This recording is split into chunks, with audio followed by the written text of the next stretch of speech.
Well, good morning. It is the 31st of December 2020, the last day of the year, and welcome to another daily devotional. This morning, my time with the Lord, I was in Ephesians chapter 6. In Ephesians 6, we have that famous passage about the armor of God. But it says this at the very start of that, in verse 10, it says, Finally, be strong in the Lord and in the strength of his might. And I love this because whenever we're talking about spiritual warfare, whenever we're talking about putting on the armor of God, whenever we're talking about standing against the schemes of the enemy and taking our stand against principalities and powers and rulers in the heavenly realms and dark forces and all this kind of stuff, we're supposed to be strong in the Lord. It's in his strength, the strength of his might.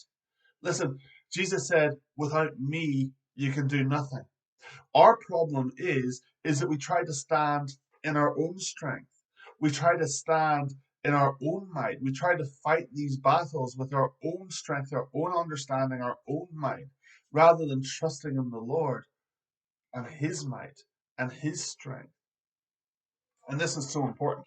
I feel like this is spiritual warfare 101. We don't do things in our own strength. When we do things in our own strength, that's when the enemy has a field day.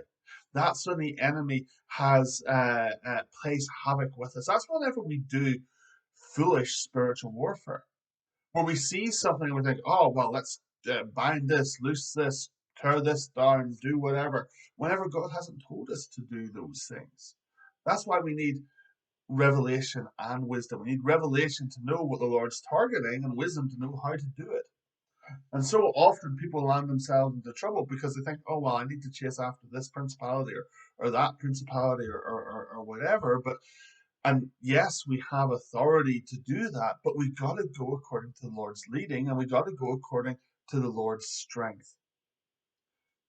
Be strong in the Lord. How do we get ourselves strong in the Lord? Well, we do that through engaging in the daily routines of Christian life, the daily things of Christian life that build strength.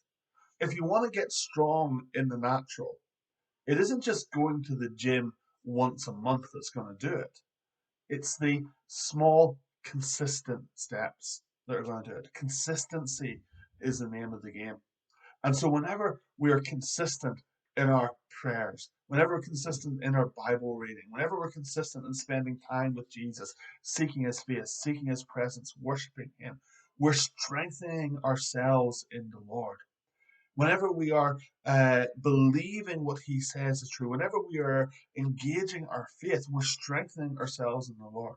Whenever we're pouring out love and living in hope, we're strengthening ourselves in the Lord. When we're fellowshipping with one another, whenever we are building one another up, whenever we're coming to church with an attitude to give rather than to receive, what we're doing is we're strengthening ourselves in the Lord. And so it says, be strong in the Lord and in the strength of his might. You see, the strength of his might is whenever he pours grace out upon us. And so at the end of this year, at the end of this weird year, 2020, it's been weird, right? At the end of this year, the word of the Lord to us is be strong in the Lord, but in the strength of his might. Don't go into 2021 in your own strength. Go in the strength of his might, because he is faithful and he is true and he lavishes his grace upon us. Have a great day.